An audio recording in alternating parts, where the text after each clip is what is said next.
একটি মেন তার কিন্তু ছিঁড়ে নিচে পড়ে আছে। এটি তো অবশ্যই বিদ্যুৎ আছে ভাই, এটিতে বিদ্যুৎ আছে না ভাই? নিচে মাটি নাই এবং মাটি সরে গেছে গা। আর এই মেন লাইনও কারেন্ট আছে, এখন ধরলেই যে কেউ মারা যাবে। প্রিয় দর্শক, এই যে একটা কারেন্টের খাম্বা দেখছেন, এটি কিন্তু অত্যন্ত ঝুঁকিপূর্ণ অবস্থায় আছে। এটি যে কোনো মুহূর্তে এই খাম্বাটা পড়ে যাওয়ার একটা চান্স রয়েছে। তো এটি কিন্তু একটা বিশাল একটা দুর্ঘটনা ঘটে যাবে। এটি কিন্তু রাস্তা ছিল, টানা 4-5 দিন বৃষ্টির কারণে কিন্তু রাস্তাটি ভেঙে গেছে। এটি কিন্তু অত্যন্ত ঝুঁকিপূর্ণ অবস্থায় আছে। এখান দিয়ে কোনো গাড়ি, কোনো যানবাহন এখান দিয়ে যেতে পারতেছে না, মানুষজন হেঁটে যাইতেছে। তারপরে বিপজ্জনক অবস্থা আছে। এটি কিন্তু অনেক দূর পর্যন্ত এই যে ভাড়াটা নিয়েছে। আমাদের এই রোডটা দিয়ে অনেক বড় বড় গাড়িগুলো যায়, এখন কয়েকদিন যাবত মানে কোনো গাড়ি ঢুকতে পারতেছে না আমাদের এই পেঁয়াজখালী বাজারে। দেখতেই পারতেছেন এই পাশে মানে এ পর্যন্ত হেরে সবাই ঘুরতেছে। বড় বড় ট্রাকগুলো সেদিনকে কিন্তু ফেরত গেছে, অনেক বড় বড় লোডের গাড়িগুলো।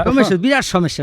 এই পাশে কিন্তু পেঁয়াজখালী বাজার, পেঁয়াজখালী বাজার থেকে বলাশে হয়ে চন্দ্রপাড়া হয়ে কিন্তু আপনার বাইলাটি যাওয়ার রাস্তা। এটি অত্যন্ত গুরুত্বপূর্ণ একটি সড়ক। এখান দিয়ে হাজার হাজার মানুষ প্রতিদিন যাতায়াত করে, কিন্তু কোনো অটো গাড়ি কোনো কিছু যেতে পারতেছে না। এটা আজকে 5 দিন চলেছে। আমাদের এই রোডটা খুব ইমার্জেন্সি ঠিক করা দরকার। বিদ্যুৎ বা এলজিআরডি কোনো কেউ আসে নাই। নাই। এটিতে কিন্তু বিদ্যুৎ আছে। এটি যে কেউ ধরলে কিন্তু এখানে সে নিহত হবে বা আহত হবে। কর্তৃপক্ষের দৃষ্টি আকর্ষণ করছি, আপনারা দ্রুত এর একটি পদক্ষেপ নিন এবং বিদ্যুৎ কর্তৃপক্ষ যারা আছেন তারা কিন্তু আপনারা দ্রুত একটি পদক্ষেপ গ্রহণ করুন। এই খাম্বাটি আপনারা দ্রুত এটিকে কিভাবে সোজা করা যায় বা কিভাবে এটি রক্ষা করা যায়, আপনারা এর দ্রুত ব্যবস্থা নিন।